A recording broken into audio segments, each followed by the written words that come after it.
আমাদের law and অর্ডারের ক্ষেত্রেই হোক, চাহে আমাদের স্বাস্থ্য পরিষেবাই হোক, সমস্ত ক্ষেত্রে এই ত্রিপুরা রাজ্যকে একটা মডেল রাজ্য হিসাবে আমাদের সরকার সেই দিশাই আমাদের সরকার কাজ করছে।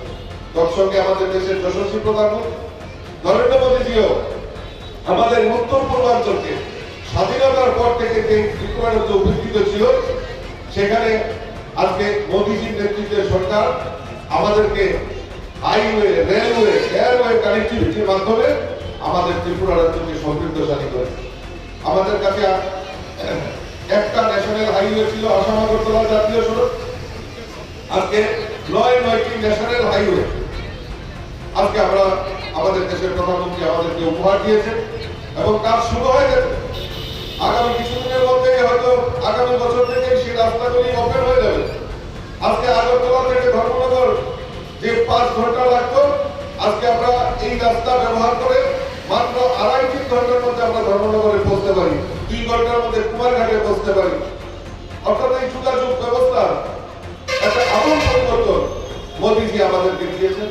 ইন্টারন্যাশনাল এয়ারপোর্ট আজকে আমাদের উত্তর পূর্বাঞ্চলের মধ্যে সবচেয়ে সুন্দর এবং সবচেয়ে বড় এয়ারপোর্ট যদি হয়ে থাকে, তাহলে আগরতলা মহারাজা বিক্রম কিশোর প্রামাণিককে নামে উৎসর্গ করা হয়েছে আগরতলা বিমানবন্দর। সেটাকে উত্তর পূর্বাঞ্চলের মধ্যে সবচেয়ে সুন্দর এয়ারপোর্ট আমাদের এই এয়ারপোর্ট। আজকে সাবরুম পর্যন্ত আমাদের রেল কানেক্টিভিটি, আগরতলা স্টেশন থেকে ভারতবর্ষের বিভিন্ন প্রান্তে রেল কানেক্টিভিটির যদি ব্যবস্থা করে থাকে আমাদের দেশের প্রধানমন্ত্রী নরেন্দ্র মোদী করেছে।